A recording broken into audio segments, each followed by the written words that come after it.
Hi friends, welcome to my Facebook blog. আজ আমি তোমাদের সঙ্গে একটা আইসক্রিমের রেসিপি শেয়ার করবো। লেফট ওভার বিস্কিট, পাউরুটি এগুলো ঘরে তখন পড়ে আছে, কিছু করতে পারছো না বা কী করবে বুঝতে পারছো না, সেটা দিয়ে একটা আইসক্রিমের রেসিপি আমি তোমাদের সঙ্গে শেয়ার করবো। বাচ্চারা অনেক সময় আইসক্রিম খেতে চায়, সবসময় তো আর কিনতে যাওয়া বা কেনা খাবারটা দেওয়া ঠিক নয়। তাহলে বাড়িতে থাকা জিনিস দিয়ে, খুব অল্প জিনিস দিয়ে আমি আজকে আইসক্রিমটা করবো, নলিন গুড়ের আইসক্রিম। তাহলে চলো কীভাবে করি দেখে নেওয়া যাক। দেখো, এটা আমার 500 গ্রামস ফুল ফ্যাট মিল্ক আছে। এটা আমি একবার বয়েল করে নিয়েছি। এবার কি করছি দেখো, আমি এবার এর মধ্যে এরকম এই 4টে সাধারণ মেরি বিস্কুট দিয়ে দিলাম, ঠিক আছে, এবং গ্যাসের ফ্লেমটা বাড়িয়ে দিলাম।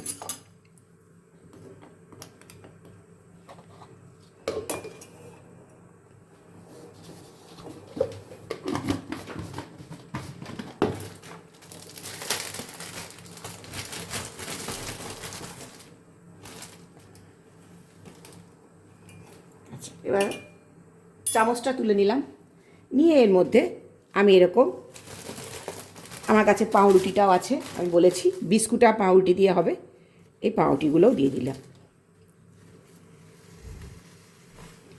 এবার আমি গ্যাসের ফ্লেমটা একটু কমিয়ে দেবো, দিয়ে এগুলো পুরো বয়েল হতে দেবো।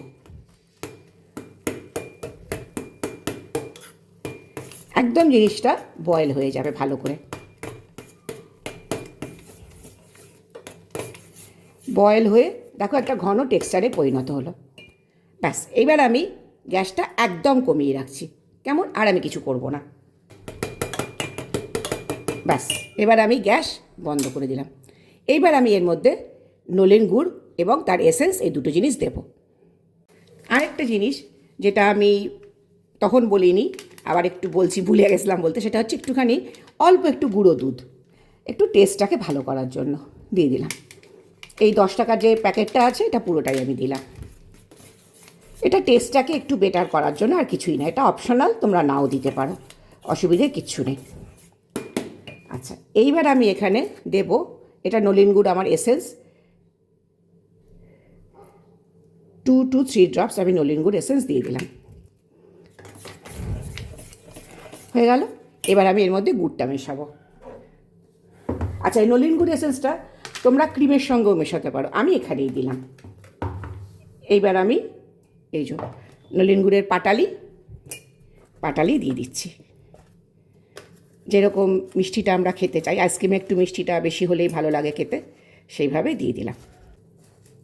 ব্যাস, এইটুকু, মোটামুটি এরকম এই পরিমাণ মতন দিলাম। মানে 500 গ্রাম মানে দুধটা রয়েছে আমার, 500 গ্রাম যে দুধ রয়েছে, ধরো ওই 150 গ্রাম মতন আমি গুড়টা দিলাম, পাটালিটা, ঠিক আছে। আচ্ছা, এইবার এই পাটালিটা অটোমেটিক্যালি এই দুধের মধ্যে গুলে যাবে, একদম। তাহলে এই পাটালিটা গুলুক, এবং তারপর কি প্রসিডিওর হবে, এবং এটা ঠান্ডা হবে, পাটালিটা গুলবে, তার সঙ্গে এটা ঠান্ডা হবে, তারপর বাদবাকি রেসিপিটা তোমাদের সঙ্গে আমি শেয়ার করব। দেখো, 2 ঘন্টা হয়ে গেছে, এটা কিন্তু আমার পুরোপুরি ঠান্ডা হয়ে গেছে, আর দেখো একটা পারফেক্ট কনসিস্টেন্সি কিন্তু আমার চলে এসছে। আচ্ছা, যারা ধরো এরকম নলিন গুড় ছাড়া অন্য সব রকম আইসক্রিমই তো হয়, এমনি অন্য কোনো আইসক্রিম করবে, তখন যদি গুড়ের জায়গায় চিনি দাও, তাহলে কিন্তু চিনিটা গুঁড়ো করে নেবে, তাহলে কিন্তু জল বেশি হয়ে যাবে। তো জল জলে যেন না হয় সেটা দেখবে। আর যদি গুঁড়ো চিনি না দাও, তোমরা মিল্ক মেডও ব্যবহার করতে পারো। এবার আমি এটা, তোমরা হ্যান্ড হুইস্কও ব্যবহার করতে পারো অথবা মিক্সিও ব্যবহার করতে পারো। আমি মিক্সিতে এটা মিক্স করে নিয়ে আসবো। আরেকটা জিনিস দেখাচ্ছি, দেখো, সেটা হচ্ছে এটা মিক্সিংয়ের সঙ্গে সঙ্গে এই হুইপিং ক্রিমটা, এইটাকে আমি হুইপ করে নেব। সেটা হুইপ করব কিভাবে, যেরকম নর্মাল হুইপ করে ক্রিম, সেইভাবে। এটা কিন্তু আমার হুইপিং ক্রিম আছে, আমি ডিপ ফ্রিজ থেকে বার করে রেখেছি এই ঘন্টাখানেক আগে। এটা মানে একটু লিকুইড হয়ে গেছে।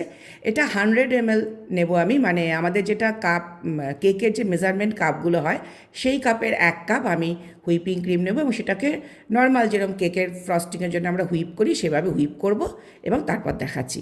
তাহলে চলো এটাকে ব্লেন্ড করে নিই, আর ক্রিমটাকে আমি হুইপ করে নিই। এই কাপের 1 কাপ আমি হুইপিং ক্রিম নেব, ঠিক আছে। দেখো, আমি ক্রিমটাকে হুইপ করে নিয়ে এসেছি, একদম পারফেক্ট কনসিস্টেন্সিতে এটা রয়েছে। আর এটাকেও আমি ব্লেন্ড করে নিয়ে এসেছি, দেখো, একদম এই রকম পারফেক্ট, ঠিক আছে, এইবার আমি এই দুটোকে ধীরে ধীরে মিশিয়ে দেব।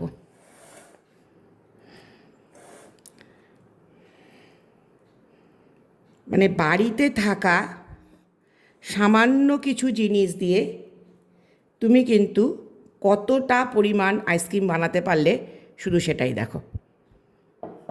দাঁড়াও,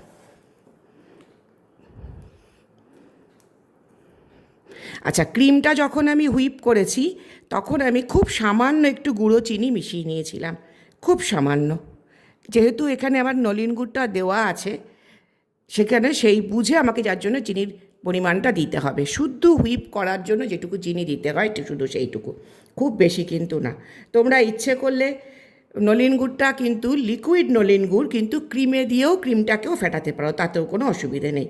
আমি মানে অরিজিনাল যে মিক্সারটা তার সঙ্গে নলেন গুড় দিয়েছি, কোনোটাতেই কোনো প্রবলেম হবে না। হয়ে গেল, দেখো সুন্দর করে আমার ক্রিমটা মিশে গেল অরিজিনাল ব্লেন্ডারের মানে সরি মিক্সারের সঙ্গে। এইবার আমি এটাকে ফ্রিজ বা আইসক্রিম যে কোনো আইসক্রিম তৈরির যে কোনো বক্সে, কভার্ড বক্সে সুন্দর করে রেখে দেব ফর ওভারনাইট, এবং তারপর সেটাকে তোমরা সার্ভ করবে। এবার চলো কন্টেনারে ঢেলে নিই। দেখো এবার কন্টেনারে ঢালবো। দেখো আমি পুরোটা কন্টেনারে একদম ঢেলে নিলাম, সুন্দর করে সেট করে দিলাম।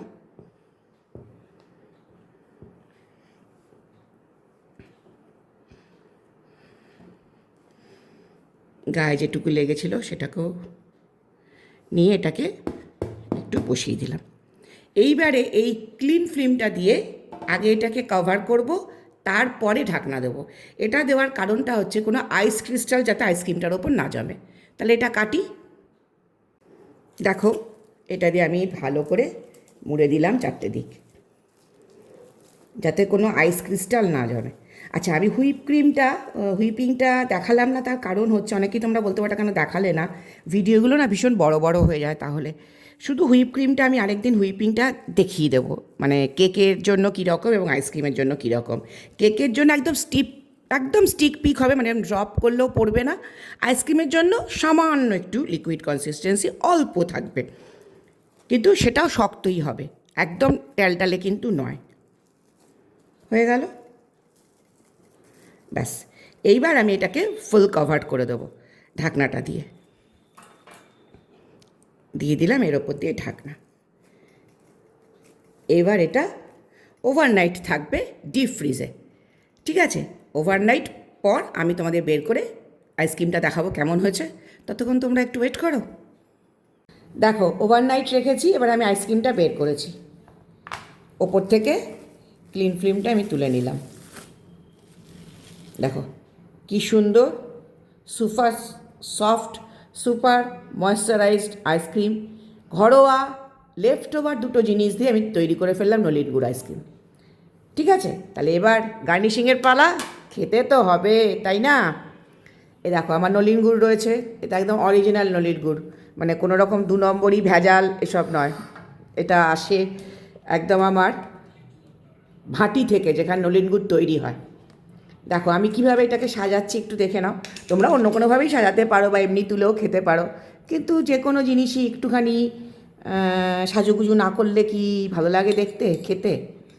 এরকম আমি একটুখানি এখানে দিলাম চামচ, আর এই গ্লাসটা গা দিয়ে একটু লাগিয়ে দিলাম, দিয়ে এবার এটা রেখে দিচ্ছি চামচটা।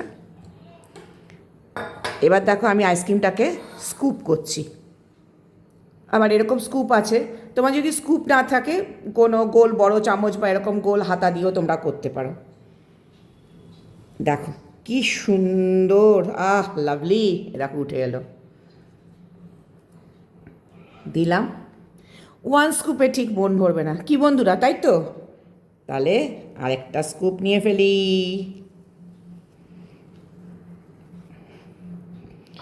2 স্কুপ নিলাম।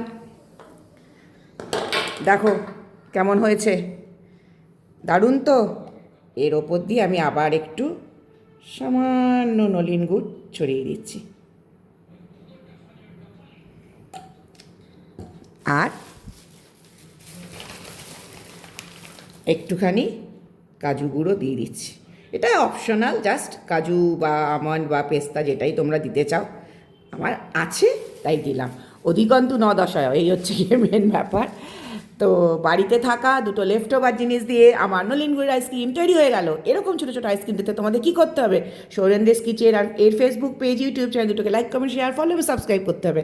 আর শুধু নলিন গুড় না, তোমরা যেরকম চাও, যে ফ্লেভার চাও, সেই ফ্লেভার দিয়ে কিন্তু বাড়িতে বাচ্চাদের এরকম তৈরি করে দিতে পারো। এটা খুব হেলদি, কোনো অসুবিধে কিছু নেই। বাড়িতে তৈরি জিনিস বাচ্চারা খেতেই পারে, কারণ আমরা বাইরে যে আইসক্রিমগুলো খাই এটা কিন্তু ফ্যাট, ওটা ভেজিটেবল ফ্যাট দিয়ে তৈরি হয় বা আরও অনেক ফ্যাট থাকে। এটা কিন্তু একদম বাড়িতে তৈরি, সব দুধ এবং আমার যা যা এর হচ্ছে, শুধু হুইপ ক্রিমটা ছিল। ঠিক আছে, তাই এরকম তোমরা বাড়িতে আইসক্রিম তৈরি করে ফেলো, আর আমায় কমেন্টে কিন্তু অবশ্যই জানিও বাড়িতে তৈরি করার পর তোমরা কীরকম খেলে, আর কোথা থেকে তোমরা দেখছো, কোন কান্ট্রি থেকে সেটাও জানাবে। আর সঙ্গে অবশ্যই এই ভিডিওটাকে শেয়ার করবে। তাহলে আমি এখন ঝটাপট এই আইসক্রিমটা খেয়ে ফেলি, আর তোমরাও খেয়ে আমাকে জানাও। Thank you, love you all.